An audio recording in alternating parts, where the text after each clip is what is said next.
Bonsoir Lilith, je vous retrouve depuis une chambre d'hôtel à Quimper, puisque je suis en déplacement en ce moment, pour une petite vidéo sur... donc nous sommes toujours bien entendu... Ah ben non, du coup la vidéo sortira demain, donc nous sommes le lundi 8 novembre 2021, voilà.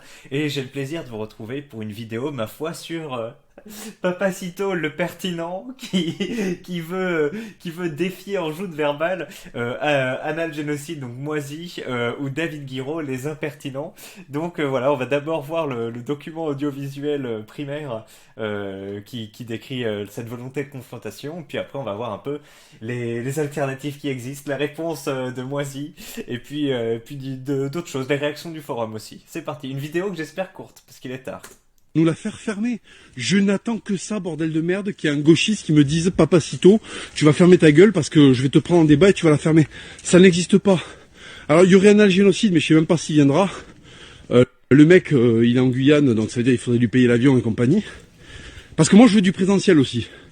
Trop facile de couper la parole quand t'as pas le mec en face. Quand t'as le mec en face, en général tu te relaxes quand même, tu vois, il y a des trucs que tu te permets pas. Donc je veux quand même une confrontation physique, pas dans le sens combat, mais dans le sens je veux avoir physiquement la personne à qui je débat en face de moi. Et voilà, mais un génocide il viendra pas, il est dans la jungle, et en fait il fait comme tous les autres mecs de gauche, il fait des vidéos impertinentes, mais il prendra jamais le risque d'une contradiction. Nous la faire faire. Voilà, donc déjà, ça a beaucoup fait marrer le mot impertinent, comment il le sort. En mode AG transgresse, quoi, donc c'est très drôle. C'est un peu genre le garant de la morale chrétienne, etc. Il y a des petits impertinents qui viennent, donc ça a déjà fait marrer. Et après, oui, la princesse Papacito qui a ses comment ça s'appelle c'est pas une prétention, mais c'est vous voyez ce que je veux dire, quoi. Il exige du présentiel, c'est assez marrant. Oh, bref. Voyons voir un peu les réponses. Donc la vidéo originale vient de Game Focus, un vidéaste qui a notamment fait une vidéo sur Papacito il y a pas longtemps, une super vidéo sur le rapport de Papacito avec l'art et plus particulièrement les films et pourquoi en fait il dit des conneries. Donc écoutez, si vous voulez le lien de la vidéo, je vais le mettre en description, demandez-les parce que c'est vraiment très intéressant, notamment ce qu'il dit sur les visiteurs, sur les films de l'histoire de France ou autre. Donc c'était un sujet que Impertinent Génocide avait déjà ouvert, mais là c'est une bonne vidéo condensée en 15 minutes je crois, voilà, donc si vous voulez je vous la partage. Bref, c'est lui qui a partagé l'histoire de Papacito, hein, l'histoire sur Instagram, et après voyons ce que nous dit l'Impertinent Génocide. Débattre, ok, mais débattre de quoi? Pour savoir si Louis XIV était un symbole de la perte de virilité parce qu'il portait des collants. Et alors ça, c'est vrai, je vous montre la photo. J'avais complètement zappé ça. Mais quand j'ai montré à ma femme, effectivement, à quoi ressemblait notre roi Lumière, hein. Donc quand même à l'époque, j'imagine, où la France était sur le devant de la scène internationale, ben voilà, notre élite ressemblait à ça. Donc petite perruque, petite tête un peu bouffie, petit collant et petite talonnette. Donc effectivement. Et d'ailleurs, il est né là où j'ai fait ma nuit de noces. Donc c'était dans le château à Saint-Germain-en-Laye. Je sais plus comment s'appelle le château, mais et il y a une salle à un moment où c'est écrit ici est né Louis XIV. Donc ça s'appelle le pavillon Henri IV. Voilà. Donc oui, il est né à Saint-Germain-en-Laye si vous ne le saviez pas, pas loin du pavillon Henri IV, et il ressemblait à ça. Bref, donc c'était une petite ouverture sur la phrase de notre ami impertinent génocide. Et maintenant ou quoi? Du fait que Saint-Louis était un roi frustré sexuellement qui se flagellait. Super débat, j'ai hâte. J'ai lu effectivement cette histoire de flagellation dans le livre dont je vous ai déjà parlé, la Métronome, où c'est donc vous avez Laurent Deutsch qui parle de l'histoire de France, un chapitre égale un siècle égale une station de métro, et effectivement j'ai appris ça là-dedans, mais je me souviens plus des tenants et des aboutissants. Bref, que nous dit-il après? PS, je pense chez tous ceux chez qui je suis intervenu, j'ai toujours été courtois, poli et respecté le temps de parole des autres, excepté une fois au chalet. Alors cette fois au chalet, pareil, je peux vous mettre le lien si ça vous intéresse, donc c'était chez le Ziocloïde. Je vous ai déjà parlé du Ziocloïde, c'est cette chaîne-là que je vais vous montrer après, où en gros il intervenait sur les jeux vidéo, et il y a un gars qui arrive dans la discussion, qui place juste une ou deux phrases, et impertinent génocide, il est un peu emporté par sa faconde et il commence à lui gueuler dessus. Non, c'est n'importe quoi, mais ça se voit que c'est pour rire. Et l'autre pète un câble. Bon, allez, si c'est comme ça, je me barre. Et ce moment est très drôle parce qu'on voyait qu'impertinent génocide rigolait. Enfin bref. Nous sommes là-dessus. Ensuite, Cinématips nous dit: est-ce que tu arrives à aller à 300 mètres d'altitude? Donc ça, c'est une référence à une histoire Instagram quand Bruno Salé et Papacito étaient, je sais plus, à 1400 mètres d'altitude et ils étaient là. Mais je trouve ça super drôle, moi. Mais bon, les mecs se moquaient d'eux. Ils disaient: regardez, est-ce que les gauchistes ils viennent à cette altitude? Voilà. Bon, mais c'était même pas, voilà, c'était vraiment du second degré. Moi, ça m'a fait marrer, mais il y en a qui se sont moqués un peu de l'esprit premier degré de cette blague. Enfin bref. Impertinent nous dit: oui, je suis déjà monté en haut du grand ballon en Alsace. Continuons. Discuter avec les Bat-4 qui se pensent l'élite, telle est la vie qu'a choisi Moisy. Moisy étant le surnom de impertinent génocide. PS, suis-je le seul à avoir de la peine pour Papacital, qui semble de plus en plus croire qu'il est un porte-parole, voire un intellectuel dont la vie est indispensable à la nation. Voyons voir ce que va répondre impertinent. Ben, Papacito est drôle, mais c'est le problème. Parfois on finit par se croire tout puissant et intellectuel.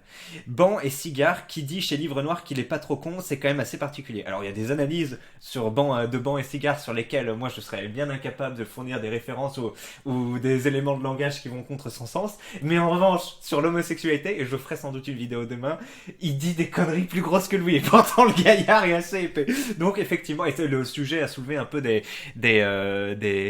comment ça s'appelle, des émus, à générer des émois dans le forum, donc je traiterai ce sujet sans doute demain ou après-demain. Mais oui, Ban et Cigare sur l'homosexualité, on sait pas qui dit le plus de conneries, parce que Ban est déjà gratiné, mais Cigare c'est encore pire. C'est pas de moi, je l'ai collectivisé, etc. Alors que nous dit, ça coûte rien de débattre avec lui, avec Ban ou Cigare, là faudrait préciser. Cela pourrait donner un bon exercice à vos abonnés pour se confondre à ses idées. Ça pourrait être bénéfique pour tout le monde. Un débat impertinent génocide contre Ban ou Papacito. Lol, j'ai rarement lu un truc aussi con. Et hier, il y a une fille qui faisait l'exégèse de la fleur de lys sur mon maté. Bon, alors ça, c'est des débats sur Twitter, ça dépasse un peu le cadre de cette vidéo, on va pas continuer. Donc il y a quelqu'un qui se marre avec des vidéos impertinentes. J'ai commis des crimes de lèse-majesté. D'ailleurs, moi j'ai connu, je crois, un impertinent génocide parce qu'il avait fait une vidéo sur Papacito en 2018. C'est comme ça que je l'ai connu. Mais sauf que cette vidéo a disparu des internets. Je crois qu'il l'a retirée. Donc c'est très dommage. J'avais envie de la revisionner. Je me souviens qu'elle était assez rigolo. Donc c'était une vidéo où Papacito critiquait Nietzsche et en fait revendiquait un peu un style de vie finalement un peu de racaille, mais de racaille de droite. Et c'est un truc oui, j'avais aussi naturellement identifié. Je me disais, mais ça cloche quand même.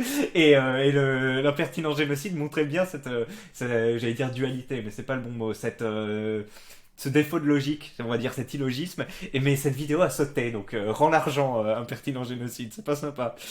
Champion de l'extrême gauche, ça voudrait presque un nouveau blaze, ça se tente, mais finalement il a choisi impertinent génocide. Alors, un débat sur le PDF de Valek, oui, ça pourrait être pas mal. C'est vrai qu'on n'a pas entendu Papacito sur l'œuvre de son grand ami Valek, ça aurait été sympa. C'est dommage, il devrait réfléchir dans l'autre sens.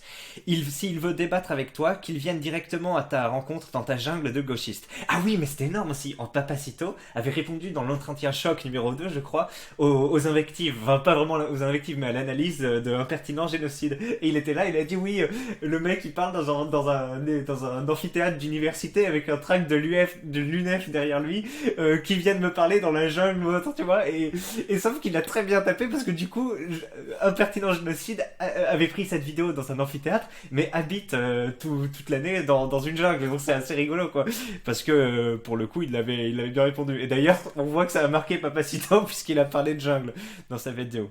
Allez, c'est parti. On va juste terminer ça. Donc le petit astronome nous dit: un débat sur l'histoire de France et la morale, et tu te pointes avec leçons et conversations de ton ami Ludwig. Comme ça il fera prout. Alors là c'est des références qui me dépassent et je sais pas si ça vous dépasse vous, mais moi ça me parle pas. Impertinent génocide, gauchiste selon les droitards et facho selon les woke. C'est beau, c'est vrai. Il est pile à la limite. Mais c'est, oui. Sur Twitter, c'est un odieux droitard, et sur le forum, c'est un odieux gauchiste. Donc c'est vrai qu'il arrive à réconcilier les deux parties contre lui. Voilà. Mais alors, qu'est-ce qu'on fait? Est-ce qu'on enchaîne sur les commentaires ou sur mes propositions? Allez, on va commencer par mes propositions. Donc moi, déjà, ce qui fait peur à Papacito dans la confrontation non présentielle, c'est que la personne risque de se lâcher à l'oral. C'est-à-dire, je sais plus quel terme il a employé. Il a dit, on se relaxe. Voilà. Donc, il a peur que la personne soit trop relaxée et se permette des choses. Mais ce que j'ai envie de dire à notre ami commun Hugo, hein, le petit Hugo, c'est n'aie pas peur. Il suffit de prendre un médiateur neutre qui a de l'expérience dans ce genre de débat pour arbitrer, pour empêcher qu'on se relaxe trop, comme tu le dis, et ça glissera tout seul. Vous essayez d'avoir une bonne connexion internet tous les deux, et normalement ça va. Chacun pourra exprimer ses idées. Il y aura pas d'invective ou autre parce que le cadre sera posé et le médiateur sera là pour imposer ça. Et voilà. Et après, le fait que ta potentielle présence physique impressionne physiquement l'autre en face n'a finalement peu d'importance puisque ce qui compte c'est avec les arguments et si ce qui te fait peur sont les éléments de langage un peu invectifs, je sais pas si ça se dit mais voilà les insultes ou autres, ne t'inquiète pas, il y aura un débat. Donc il faut pas faire ta petite chatte Hugo, hein.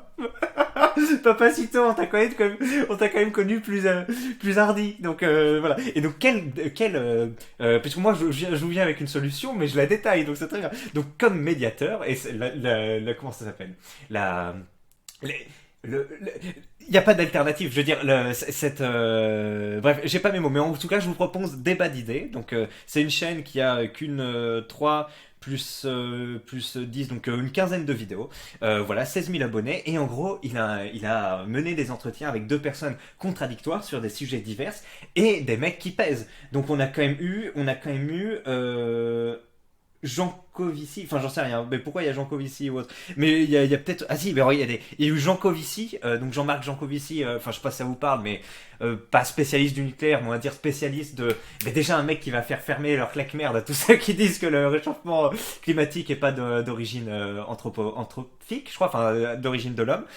En 20 secondes, il vous explique pourquoi, et je peux vous l'expliquer aussi, mais lui il vous l'explique mieux que moi, et qui porte un peu sur des débats de décroissance ou en tout cas de décarbonation. Enfin bref, c'est quelqu'un de très reconnu dans le milieu. Il a eu Je suis pas content, Greg Tabibian, le démarqueur des étoiles, donc c'était un peu un niveau en dessous. Moss Majoroun et le Booze Magazine, donc on avait quand même deux spectres, hein. Moss Majoroun, je sais pas si ça vous parle, mais c'est plutôt de la droite, on va dire anti-néo-féministe, et le Booze, le gargouilleux, je pense que vous connaissez quand même la gauche. Donc voilà, c'était des profils très éclectiques, et puis apparemment Usul, Daniel Obono, je sais pas, ah, d'accord, oui, donc il y a, là effectivement ça penche plutôt d'un côté de la balance, mais je sais d'ailleurs pas trop sur quoi il s'oppose, mais il devait y avoir matière. Et surtout, alors je sais pas celui qui a le plus de vues, non, c'est pas celui qui a le plus de vues, mais c'est quand même du lourd, Natacha Polony, hein, l'ancienne éditorialiste de On n'est pas couché, qui est la rédactrice en chef de Marianne, et en face, donc c'est déjà un point moyen, mais en face il y avait peut-être l'un des plus gros poids lourds de France, à savoir François Bégodeau, dont on va encore parler après.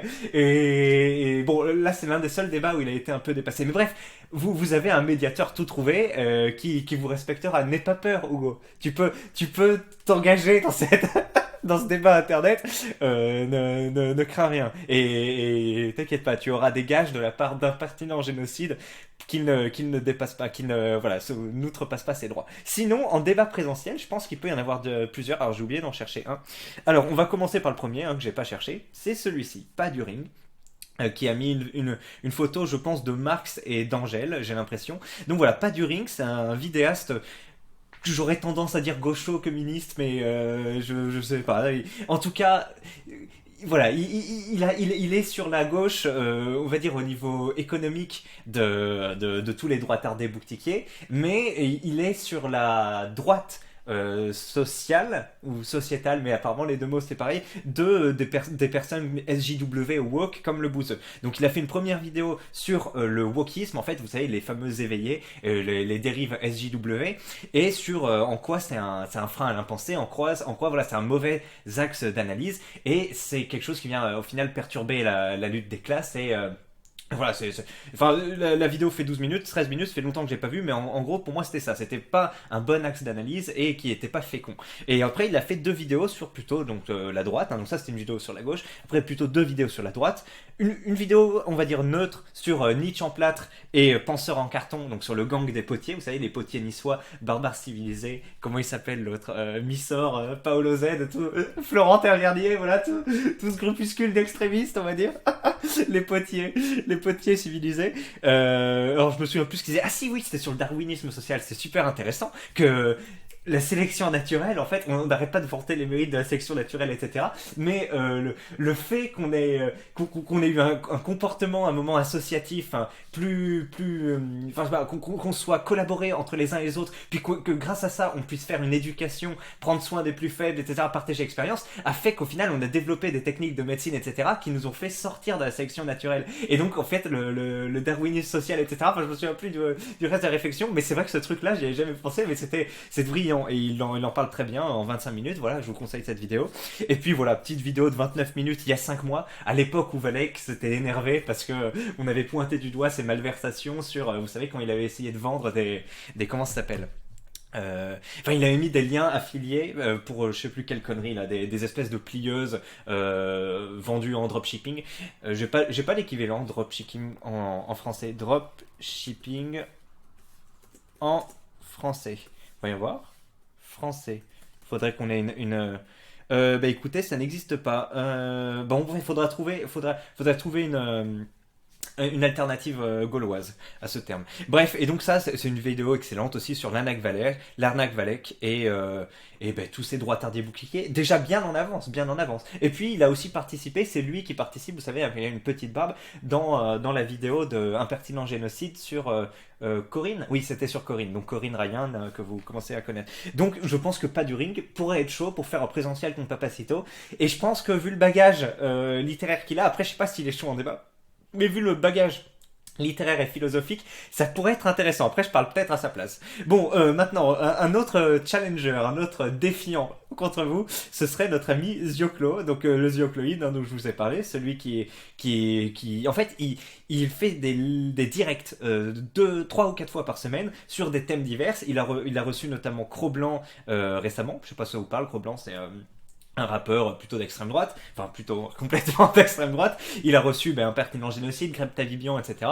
Il pose des questions et voilà, il fait des interviews, des entretiens fleuves. Il m'a aussi reçu, il m'a reçu pour parler de l'histoire du 18-25, donc effectivement je le connais. Et après, je l'ai jamais vu en débat, mais je sais qu'il a critiqué 2 ou 3 fois Papacito quand j'étais là. Et enfin pas quand j'étais là, mais quand je regardais ses vidéos. Donc je pense qu'il a des petits griefs idéologiques ou autres contre Papacito. Et je pense que de par il a quand même une certaine maîtrise du logos parce qu'il discourt souvent avec des gens, il vient leur apporter des contre-arguments ou autres parfois, et en tout cas il se documente beaucoup et il parle beaucoup sur beaucoup de sujets ou autres, il reçoit beaucoup de gens et il a vraiment après ça fait que quelques mois qu'il officie, donc je pense que c'est un poids plus léger que la personne que je vais vous présenter après, mais il pourrait être quand même un gars sérieux. Donc, et je pense qu'il pourrait être dispo sur du présentiel. Alors je crois qu'il est plutôt lyonnais, mais sans doute apte à se déplacer sur Paris. Donc Papacito, après on peut voir, on peut faire une grille, on peut organiser puisque tu demandes des gauchistes, tu ne demandes que ça, tu l'as dit toi-même, eh bien on peut trouver des gens. Alors c'est 3000 abonnés, c'est pas énorme, mais ça peut grossir. Tu vois, t'as parlé de David Guiraud c'est 12 000 abonnés. Et bien d'ailleurs on va parler de David Guiraud maintenant. David Guiraud, donc c'est 12 000 abonnés sur YouTube et c'est surtout un punchliner, donc un envoyeur de lignes, pourvoyeur de lignes, coup de poing, excusez-moi. Bon, ça sonne moins bien en français, mais faisons face à l'impérialisme américain, c'est important. Et donc voilà, il a cette tête un peu gentillette et il ressemble un peu à Juan Branco sur cette photo. Bon, je connais pas du tout cette personne. J'ai eu une intervention de sa part chez Pascal Pro où il parlait de l'évasion fiscale, c'était très pertinent. Et Pascal Pro a pété un câble, donc c'était la seule fois que j'ai entendu parler de lui. Il a 28 ans, si j'ai bien compris, et voilà, c'est un peu le mec que la France insoumise envoie parce qu'il est jeune, qu'il a du logo. C'est il a des références, etc. Alors, par contre, je connais pas, mais apparemment, moi, je serais étonné qu'un mec de la France insoumise, à part si c'est vraiment la tranche vraiment woke, non, on débat pas avec l'extrême droite, en mode Alexis Corbière, là, ça fait un peu pitié. Faut mieux un café chaud qu'un café facho. Enfin bref, qu'est-ce que c'est que ce mec-là? Mais donc ça dépend de quelle race il est. S'il est de cette race-là, c'est très dommage, c'est-à-dire qu'il affrontera pas Papacito. Mais si c'est un débatteur puissant, essayons de faire pression sur ce David Guiraud pour qu'on ait un débat Papacito-Guiraud en présentiel pour se plier à la petite chatte Papacito, pourquoi pas. Et donc à voir ce qui empêcherait cette compensation. En plus, Papacito, il a fait un crime de lèse-majesté avec le Mélenchon, donc ça serait le moyen, parce que moi, enfin, je sais pas, mais je pense que n'importe quel gauchiste sérieux, sans déconner, peut exterminer Papacito, donc je vois pas pourquoi il prendrait pas l'occasion d'aller sur le terrain de Papacito pour le confronter là-dessus. Maintenant, on va passer donc à déjà une catégorie un peu plus sérieuse. Enfin, David Guiraud, ça a l'air d'être un sacré morceau aussi. Et donc, c'est Calivision. Donc, Calivision, un YouTuber plutôt gauchiste aussi, qui débat, j'ai l'impression, plutôt volontiers avec tous les points de vue, puisqu'il a échangé avec Clash of Jackie. Vous connaissez Jackie l'Espoir. C'est un vidéaste, oui. Bon, alors lui, je sais pas si on peut dire plutôt d'extrême droite, parce qu'il est. Mais en tout cas, c'est un soutien de Zemmour, voilà. Et donc, il a fait un débat d'anthologie de je sais pas combien de temps. C'était chez qui? C'est Diamond, je sais plus. Écoutez, je peux vous mettre le lien si ça vous intéresse. Un débat de 2h30 ou 3h, je crois, contre Jackie, Clash of Jackie. Et bah écoutez, regardez-le. Mais c'est rare de voir un mec qui se prend autant des baffes dans la gueule à chaque intervention de l'autre gars et qui arrive pas vraiment à placer des choses pertinentes et qui se fait avoir autant sur le logos que sur les références. Et ben là, je parle pas de Kylie, hein, je parle de Clash of Jackie qui est plutôt sympathique, hein, et puis je le rejoins sur pas mal de ses axes d'analyse ou autres. Mais dans ce débat, il s'est fait fumer pendant 2h30. Il se défendait quand même. Puis il avait des petits traits d'humour, etc. Mais c'était vraiment une domination complète de notre ami Calivision. Donc après, bon, c'est Clash of Jackie, c'est pas un mec très puissant, mais je pense que Clash of Jackie est plus proche de Papacito que Papacito est proche de Calivision. Donc ça pourrait, en termes de puissance en débat, tu vois, parce que Papacito, très bien, il débat, mais il débat tout seul, il a fait que des monologues pour l'instant, donc on sait pas très bien ce que ça donne quand quelqu'un le coupe direct, fait « Eh oh !» Tu dis une connerie là, c'est pas référencé historiquement ou autre. Donc après, il y a des choses que Papacito dit où je suis sûr qu'il a les références autres, mais il y a des fois où il doit quand même glisser et on n'a jamais vu comment il réagit si quelqu'un lui démontre par A plus B que ce qu'il dit est une connerie. Donc, et je pense que alors Kali qui sait, donc déjà il faut voir sa tête parce qu'elle est intéressante. Attendez, voilà, on le voit là. Donc voilà, c'est ce camarade-là. Il est d'origine corse et je sais pas s'il a des origines un peu extra-européennes ou autres. Des sourcils plutôt proéminents, effectivement. Ben voilà, donc c'est notre ami Kali. Il anime en fait des radios libres depuis 15 ans, le type. Depuis 15 ans et avec tous les bords, de ce que j'ai compris. Extrême droite, extrême gauche, droite gauche, caviar ou autre. Et en 15 ans, donc, il a vu passer des centaines, des milliers de personnes et il a vu passer de tout. Et c'est ça, en fait. En général, quand t'as des mecs d'extrême droite contre des gauchistes, les mecs de gauche raisonnent avec leur logiciel et ne connaissent pas forcément tous les arguments ou tous les exemples que va te fournir un mec de l'extrême droite. Et donc l'extrême droite peut gagner. Mais ce mec-là, Kali, malgré effectivement, il a pas l'air de jouer dans la même cour que Papacito niveau physique, hein. Effectivement, j'ai un peu analysé le garçon. Il doit pas faire beaucoup de pompes ou alors il doit faire du sport qui monopolise plutôt le bas de ses jambes parce que le bas de son corps, je veux dire ses jambes ou autre, parce que le haut du corps a pas l'air particulièrement développé, mais au niveau du logo, c'est particulièrement musclé parce qu'à chaque fois que Clash of Jackie en fait lui fournissait des éléments sur le féminisme, sur l'immigration ou autre, d'extrême droite, et pas des éléments de débiles mentaux, mais des trucs, enfin, ça peut être de débiles mentaux, mais en tout cas des trucs déjà un peu fouillés, un peu travaillés. Et ben, en fait, Kali, il connaissait la démystification de cet objet-là, et c'était particulièrement impressionnant. J'avais jamais vu quelqu'un qui dominait autant ce débat et connaissait, en fait, parce qu'il a déjà eu ces débats au moins 30-40 fois. Donc, en fait, il a déjà analysé le pour et le contre, et il connaît la thèse et l'antithèse. Donc, c'est particulièrement impressionnant. Et pour cette raison, Kali pourrait être un très bon adversaire à Papacito. Je pense qu'en plus, il a dû regarder un peu tous les contenus de Papacito, donc il doit être un peu renseigné sur toute la chose. Donc, Papacito, Benga Benga, tu vois, David Guiraud que tu cites est à 12 000 abonnés, là, lui, il en a 10 000. Donc, on se rapproche déjà en termes de popularité, c'est très proche. Donc, si Kali Vision te propose un débat en direct, hein, tu peux lui payer un avion en Corse ou tu peux venir, et je pense que la rencontre sera très intéressante. Après, ce que je dis avec Papacito, que j'ai oublié de dire, c'est qu'il faut pas oublier que Papacito, avant d'être un droitard, avant d'être un patriote, etc., ça reste un boutiquier. Et oui. Enfin, moi, ce que j'identifie comme motivation principale de Papacito, c'est de vendre des livres, vendre des abonnements à sa nouvelle truc Furia, là, pour qu'il se fasse de la thune. Et ben voilà, c'est grosso modo tout ça. Faut pas oublier que tous ces entretiens chocs, toutes ces grosses sorties, il les fait pour un peu grossir son image publique et derrière vendre des bouquins. Et il monnaie ces entretiens chocs. Vous vous rendez compte la considération qu'il a pour vous, les fans de Papacito, dont je fais partie, mais jamais je vais monnayer quoi que ce soit. Non, c'est pas sérieux, Papacito, tu peux pas nous faire ça. Il monnaie ces choses, il se fait payer comment ça s'appelle, des 4x4 par sa 4x4, on a un mot en français, bon c'est déjà en français, 4x4 par sa communauté, donc il est Et oui, pour moi, ça reste un boutiquier avant tout. Donc pour lui, effectivement, se confronter à des gens qui n'ont pas une grosse visibilité, et en plus, imaginez sur un truc débat d'idées qui lui rapportera pas d'argent et il risque de se prendre des fessées ou des claques en public humiliantes, le gosse, il va pas le faire, le petit Papacito. Il va invoquer des choses, nanani, pas assez de visibilité, on va faire en présentiel ou autre, c'est pas bien. Notre ami Papacito, il veut quelque chose qu'il va pouvoir exploiter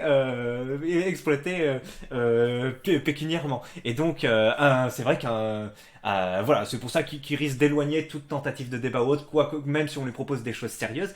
Quand il dit je n'attends que ça, de démonter des gauchistes en logos et tout, non, il veut avant tout, faire, enfin, bien sortir de cet échange le maximum et pouvoir vendre des livres. Mais il veut pas à tout prix se confronter à un gauchiste et voir s'il y a vraiment des idées sur lesquelles il peut être contredit ou autre. Donc voilà, c'est pour ça que Papacito, on a beau un peu le provoquer ici dans cette vidéo et lui proposer des alternatives assez sérieuse, eh bien, il n'en prendra aucune parce que, ma foi, il a une boutique à faire tourner, le petit, hein, maintenant, en plus, qu'il est éditorialiste à temps plein. Ah non. Et puis alors, après Calivision, qui était déjà, je pense, un gros morceau, parce que le mec il a travaillé son extrême droite, donc il doit avoir quand même des bons réflexes, on a peut-être en fait, le mec le plus puissant en France au niveau du logos anti-bourgeois et anti-extrême droite, du moins de tout ce que j'ai vu. J'ai pas consommé énormément, mais j'ai consommé quasiment toutes ces vidéos publiques et j'ai pas vu trop d'autres alternatives. Mais ça m'a l'air vraiment d'être le candidat le plus sérieux. Mais alors par contre, si, non, mais ça, ce serait une humiliation. Vraiment, si tu apprends Bégodeau, Papacito, je pense que tu ne dois pas venir tout seul. On admettra tout à fait que tu une dérogation, que tu puisses venir avec banc, cigare ou Rochdi. Parce que, et même à 3 contre 1, je pense sérieusement qu'il risque de vous éteindre et qu'on n'entendra plus trop parler de vous après. Enfin, bref, c'est François Bégodeau. Donc François Bégodeau, pareil, hein, je sais pas combien il doit peser, 70-72 kilos, il fait un peu de foot. Voilà, il se tient un peu aussi comme un. Parfois, je vois, il a un peu comme moi, comme un homme crevette, vous voyez, avec la tête un peu en avant. Bon, bref, il n'a pas forcément une tenue extrêmement impressionnante quand on le voit physiquement, puisqu'on est très attaché ici au présentiel, n'est-ce pas, à la prestance physique. Mais, il est incroyable sur le plan du logos. Il a les références, il a l'analyse, il est très intéressant. En plus, tu détestes le communisme, Papacito. Donc là, t'aurais un authentique, enfin, je sais pas si c'est un authentique, mais en tout cas, quelqu'un qui se revendique du marxisme et de l'analyse marxiste, comme pas du ring avant. Donc, tu pourrais être un peu dans ton élément, Papacito, puisque au départ, t'étais militant communiste, que tu as quitté ça. Et voilà, tu pourrais dire oui, les Khmers rouges, etc. On verrait comment tu t'en sortirais face à Bégodeau. Et ce serait très intéressant. Et Bégodeau est allé débattre après comment ça s'appelle, une conférence de sa part à Lyon avec des identitaires lyonnais qu'il avait directement senti. Comme ça, il a senti que ce serait intéressant. Il est allé débattre avec Dany Heraz alors que c'est pas le temple de la logique pure ou de de l'intelligence, vous voyez ce que je veux dire. Donc il est allé débattre un peu partout, échanger ou autre. L'échange, ça lui plaît, et je pense qu'avec qui doit te connaître, il est allé chez Livre Noir. Voilà, Livre Noir, c'était pote, Papacito, ils t'ont interviewé, c'était une super interview, et donc tu pourrais effectivement donc il y a déjà une connexion, vous avez les coordonnées l'un de l'autre, donc il faut essayer de faire pression aussi sur Bégodeau pour que Bégodeau lui dise tiens, je suis un gauchiste, j'accepte le fleuron, je suis sur Paris en plus, je peux me déplacer. Papacito, on sait plus trop où il est, Papacito, parce qu'apparemment il est parti de la France avec le Covid, donc on sait pas trop, mais là ce serait vraiment incroyable. Donc après Papacito, tu pourrais essayer de venir seul ou venir seul, c'est très bien. Et on veut un débat Papacito-Bégodeau. Même si c'est pas du tout la même cour, ça pourrait être incroyable. Et enfin voilà, tu demandes, en fait, il demande à gauchistes qui veulent se battre. Donc en fait, il parle pas de catégorie de débatteurs ou autre, il parle d'impertinent génocide, c'est bien, mais Bégodeau, ce sera énorme. Donc voilà, Papacito, s'il te plaît, provoque en duel Bégodeau. Bégodeau, répondez à ce duel et faites-vous votre chose sur débat d'idées ou en présentiel. Parce que je pense qu'il pourrait tout à fait assumer le présentiel, parce qu'il en a déjà fait des présentiels à 1 contre 4, 1 contre 5, ça va pas empêcher de sortir d'un cœur ou autre. Donc voilà, il faudrait faire ça. Délimitez-vous 3, 4, 5 sujets, ce serait incroyable. Le communisme, l'identité nationale, le genre de choses. Et on attend que ça, ce serait vraiment incroyable. Maintenant que j'ai fini de parler, attendez, je regarde juste depuis combien de temps je jacasse. Depuis 29 minutes. Bon, écoutez, j'ai l'impression que la vidéo est pas si chiante que ça, et puis vous découvrez un peu des personnes, peut-être que vous les connaissez pas tous, et bon voilà. Maintenant, on va lire un peu les réactions du Topax. Regardez, en plus, je dois me coucher tôt ce soir et il me reste 40 minutes de Rocky 2 à voir. Donc attention, il est minuit pile. Donc on a Vinaigre. Donc Vinaigre qui me déteste. Hein. J'ai vu, il a fait des posts sur moi, il a fait un topic, et voilà. Il a l'air de croire, ou il croit à raison que je suis un faible QI. Bon, c'est très bien. Mais voyons voir un peu ce qu'il dit. Je veux que ces débats aient lieu. Le débat anal-génocide et Guiraud contre Papacito et Bench. Ah oui, un 2 contre 2 alors. Parce que pourrait y avoir un pertinent génocide contre Papacito, ou Guiraud contre Bench, ou effectivement un 2 contre 2. Ça pourrait être pas mal. Après, le 1 contre 1 a ses mérites aussi. Que nous dit Pablo d'Escobar? Sans Bench alors. Les lots dans un débat, c'est souvent un peu malaisant. PS, c'est un troll, en vrai, aucun n'oserait. Alors si, moi je pense que... Enfin, j'aimerais bien voir, parce que j'ai jamais vu Bégodeau échanger sur la question, mais je suis sûr que ça pourrait être follement intéressant pour lui, et je pense qu'il n'a rien à perdre, parce qu'en plus il vend un bouquin en ce moment sur l'extrême droite, notre joie, et débattre directement avec la partie très visible de cette extrême droite, que ce soit Ban, Cigare, Rochdy ou Papacito, ça pourrait lui apporter que des ventes de bouquins en plus. Et en plus, là, il aurait vraiment une assise. Enfin, il gagnerait. Parce que c'est très bien que Bench, Cigare, Rochdy se bat contre des moulins à vent. Alors oui, Rochdy, d'accord, il prend une féministe entrepreneuse de temps en temps. Bon, c'est pas très reluisant, mais Papacito, c'est vraiment le Don Quichotte, quoi. C'est que des moulins à vent, des monologues pendant 1 heure, des entretiens chocs avec des insertions d'extraits de Bilal Hassani ou autre. Bon, c'est pas ce qu'il y a de plus vigoureux en débat. On l'a vu débattre ou pas Papacito, on l'a vu boxer, mais pas débattre. Donc là, Vinaigre nous partage des vidéos de Guiraud qui démontent des robots Golrem, donc LREM. Depuis des années, ce serait intéressant un débat sur l'ensauvagement de la société avec Papacito. Ah oui, oui. Surtout que je rejoins tout à fait Papacito sur l'ensauvagement de la société. Donc j'aimerais bien voir ce qu'un gauchiste nous opposerait à ça. Et voir Bench se faire dessouder par un pertinent génocide. Oui, effectivement, il pourrait se prendre des petits cigares dans le bench. Tout à fait. Surtout si ça parle d'homosexualité, parce que là, mon garçon... Bon, je ferai une vidéo, vous inquiétez pas, ça sortira, mais c'était retour en... je sais pas, retour avant la méthode scientifique, quoi, notre ami Bench là-dessus. Alors, Benny nous dit, j'aimerais voir ce qu'il donne en débat. Faut avouer qu'en clash, on va dire joute verbale, interposé, il excelle. Donc là, on parle d'un pertinent génocide. Même quand il se fait avoir sur le fond contre DG, bon ça c'est une analyse qui t'appartient, que je partage pas. Deodati contre la dame CDI, ça risque de voler haut comme d'état. Donc Deodati, effectivement, c'est le nom originel de Baptiste Marché. On peut se renseigner sur des articles rue 89 ou je sais pas si j'en parlerai un jour parce que ça risque quand même d'être un peu dangereux sur comment ça s'aventurer sur ce terrain-là. Et la dame CDI, c'est bien sûr impertinent génocide, c'est son métier. Voilà. Le débat de fond serait intéressant. On est dans un pays de débat et ce serait cool de voir ça. En plus du drama que ça va apporter. Ah oui, oui, oui, ça va faire parler dans les chaumières et sur le forum. Alors là, le forum va parler que de ça pendant 4 jours, à part s'il y a des attentats ou si Macron meurt, mais ouais. À ma connaissance, François Bégodeau est la seule personnalité de gauche qui est allée dans un média de la dissidence, ou facho faire quand on veut. Alors c'est rigolo, j'avais pas vu ce commentaire, mais oui, Bégodeau est allé à Livre Noir Noir donc qui a interviewé Ben Chenzigar, c'est sur c'est sur Livre Noir que Ban a fait son entretien récemment sur l'homme soja, la mort, l'homosexualité, et qu'il a eu l'occasion de lâcher 2 ou 3 grosses conneries, et c'est vrai que Bégodeau est déjà, Bégodeau critique le wokisme, les SJW, les éveillés, etc. Et oui, pour lui, il n'y a pas de secret, on peut débattre avec tout le monde, c'est souhaitable de débattre avec tout le monde, et il débat volontiers avec l'extrême droite quand l'occasion se tend. Donc oui, Bégodeau encore, je pense qu'il est encore au-dessus de Calivision, Impertinent Génocide ou tout ça. Enfin, pour moi, ce serait vraiment un rêve d'enfant. C'est comme quand c'est un peu enfin pour moi le Zemmour Mélenchon il m'a pas plus intéressé que ça, j'ai même pas regardé, alors que pourtant Mélenchon, Zemmour, les deux cristallisent pas mal de passion, mais par contre un Bégodeau Papacito, alors là je vois pas ce qu'on peut avoir de mieux, sans déconner, je vois pas ce qu'il peut y avoir de mieux en France en 2021. Ce serait fou. Papacitar va les mettre en sueur en parlant de son vécu tout simplement. Et il dit vrai, la plupart refuseront le débat par terre, pourtant Papacito est loin d'être un intello. Impertinent génocide accepte, mais par vidéo interposée et avec un médiateur. Donc, pour moi, c'est tout à fait recevable. Hein. Si Papacito veut pas le faire, c'est des fausses raisons. Et ben voilà. Alors, continuons. Faut demander à Danny Caligula et son pop crackhead. Ils sont deux, ils remplissent toutes les cases. Alors, ils remplissent toutes les cases, mais je suis pas sûr que ce soit très intéressant. Après, c'est vrai que j'avais le souvenir, j'arrive plus à retrouver ce débat entre Danny Caligula et Barbare Civilisé.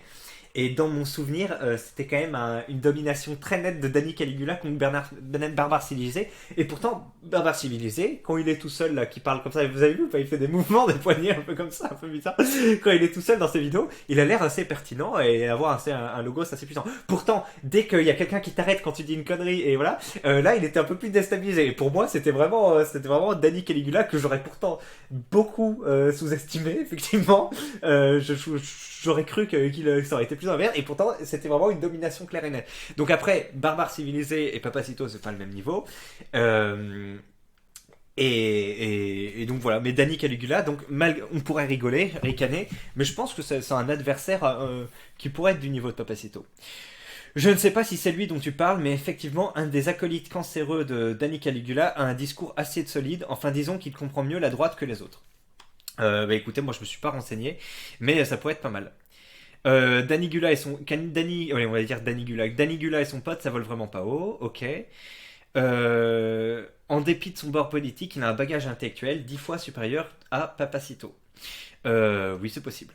Papacito, c'est un bouffon qui fait rire les gens et qui voudrait l'écouter en débat. Il est drôle, mais ce qu'il raconte, c'est n'importe quoi si t'as un QI supérieur à 70. Alors, il y a quand même beaucoup de références historiques, des références littéraires ou de la littérature scientifique, beaucoup moins. Voire la littérature scientifique, je suis pas sûr, j'en ai jamais entendu, et pourtant j'ai écouté peut-être une dizaine d'heures d'entretien ou autre de Papacito. En revanche, des références historiques, beaucoup. Après, est-ce qu'elles sont pas débattues ou autre? Ça dépend. Mais il est assez solide. Il parle pas sans rien derrière. En règle générale, quand il va mettre une idée, il a un exemple, il a une référence historique derrière. Voilà. Après, on se demande pourquoi ils ont peur de débattre. Papacito est décevant. Ah, j'ai pas vu. Mais oui, alors Canard Réfractaire, par contre, je l'ai pas mis dans la liste. Donc c'est un excellent vidéaste. Mais je l'ai jamais vu débattre et je ne pense pas qu'il soit à l'aise avec le débat, tout simplement. Donc oui, je l'ai pas mis dans la liste. Mais alors que Calivision, lui c'est vraiment sa terre, quoi. C'est son terreau fertile. Prof Mi Célestin dit non mais malaise, un débat entre Caligula et Papacito. Tiens donc, ouais, t'as vu Papacito, t'es un viriliste et en fait la commune des Z ils sont grade viril, tar, végéta et lol. Ah ouais, toi t'es grave bon. Bon ok, je sais pas, c'est un peu nul. Cas typique du mec de 90 de QI qui veut faire comme s'il en avait 110 en méprisant un mec qui en aurait prétendument 70. Donc très bien, ça parle beaucoup. En général, quand il y a des gens qui parlent de QI, donc moi, c'est mon expérience, hein, j'ai pas de littérature scientifique derrière, mais c'est vrai que genre, dès qu'il y a des gens qui vont commencer à parler de QI et hiérarchiser en fonction du QI, en général, c'est des gens qui sont en position Valek. Vous voyez ce que je veux dire? Et donc si vous savez pas ce que je dis, se référer à l'ebook de Valek et aux vidéos qu'il y a eu là-dessus. Voilà. Donc oui, en général, quand il y a des gens qui parlent de QI, c'est que ben, il y a pas grand chose derrière. En fait, tu es sot. Je suis infiniment plus intelligent que toi et je reconnais la justesse et la finesse de Papacito. Bon, ça part très mal. Je vais arrêter ici cette lecture parce que c'est putain, dire que je suis infiniment plus intelligent, etc. que toi. Ne dis pas ça dans un débat, jeune homme. Ça n'apporte rien. Personne. Bref. À part si c'était juste pour titiller. Bon. Allez. Amar et son cam nous dit et pourquoi c'est pas Papacito qui va en Guyane? C'est vrai. C'est vrai, Papacito.